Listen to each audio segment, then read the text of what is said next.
الدكتور محمد جمعان پسپۆرە یاسای ناودەوڵەتی بەمەریات خوازم ژوورێ قانونی بەژی و کریاران شۆڕۆڤە بکەم. دکتۆر دەماتە باش بێبەریا هەموو تشتێکی دبەردە پرسیارە هەریتێ گرنگ ئەب ئێریشکردن لەسەر ئۆفیس و ئۆفیسن پارتیە ئەنکسێ بە چ ڕەنگی تێ چارچۆڤایە یاسایە دەیانێ ئەملاک عامەیە ئەملاک شەخسیەیە یاسایەن کو تێدا تێنە بجیکردن ئەگەر بهترڕنە هەیە بخێسە لە ژوێ قانونی بە بەریا هەموو شتێکی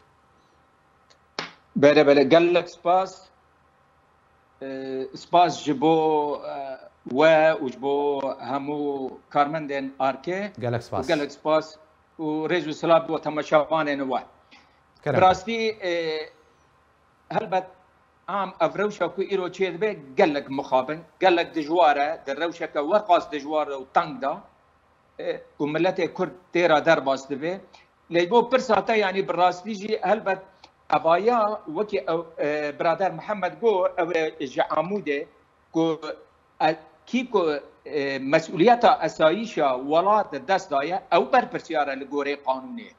Yanî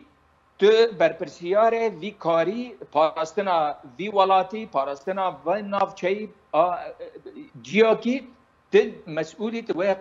wî cihî biparêzî yanî ji te tê xwestin. Ji ber wî hawî yani avaya ku îro heqê millete ku û partiyan ku ji wan bixwazin ji ber vêcerê mesele bû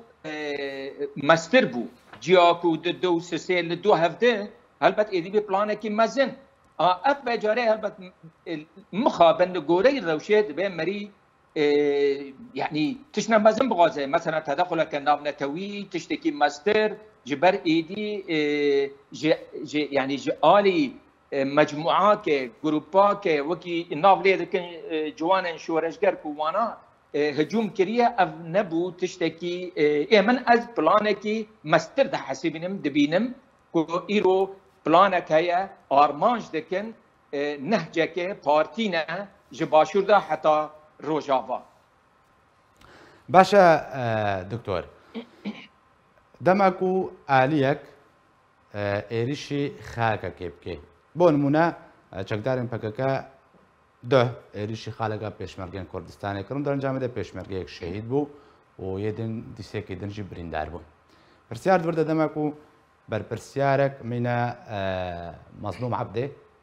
fermandarê Hêzên Sûriya Demokratîk bêje em êrişên Partiya Herêma Kurdistanê PKK ser girêlayên PKK şermezartin yani divê de muadele bi çi rengî lê hat kî jejwa tawanbar e kî êriş kiriye kî berevaniyê berxwedî kiriye kî bi neheqî êriş kiriye. Niha alîkî de hebûna PKK li başûr ev ne durist e ne qanûnî ye ne meqbûl e taybet jî ji nav alî milletê Kurd e ji ber îro qewarake rewşeke başûr çêbîye ku resmî dewlî hatiye qebûlkirine ji ber formeke formê federalî resmî nav dinya de hatiye qebûlkirine û li gorê distûra Iraqê resmî bicere tedexula wan hebûna wan ew ji alîkî da neqanûnî ew yek a didiyan ku ewana wextê li virin û başûr ji wan dixwaze ew Iraq ji wan dixwaze derkevin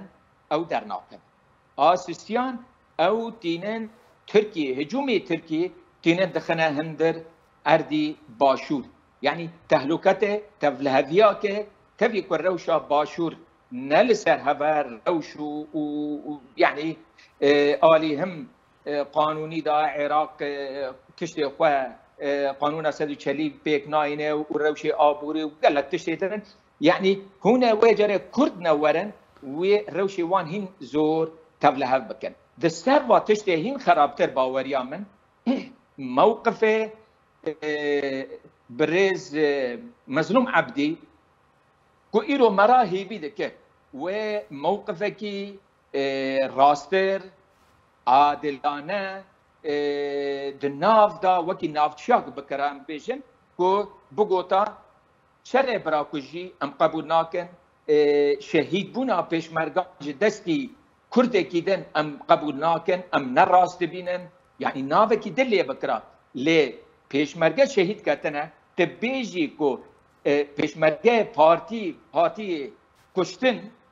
نه شهید کردن جهاتی کشتن براسی افجی مخابونه کو گله گرانه هر انسانک من خونجی او تشتی کو گوتی براسی جی مخابونه کو مران ندخوز بی تشتی بیجه وی رنگی بیجه لهیوی دکم کو کانبن اوار روشا به وی رنگی بردوام نکه جبر افتشتي كو ايرو تشيد براسي للدجي برجواندين ملتي كرده يعني التدخل بخوات تدخل بكي بفيرنجي ت سروريا باشور دكي تهلكته يعني اللي قال لك جا تشيد دبي راسي حر كرده كي ولاد باريس قبول نكي بتشتي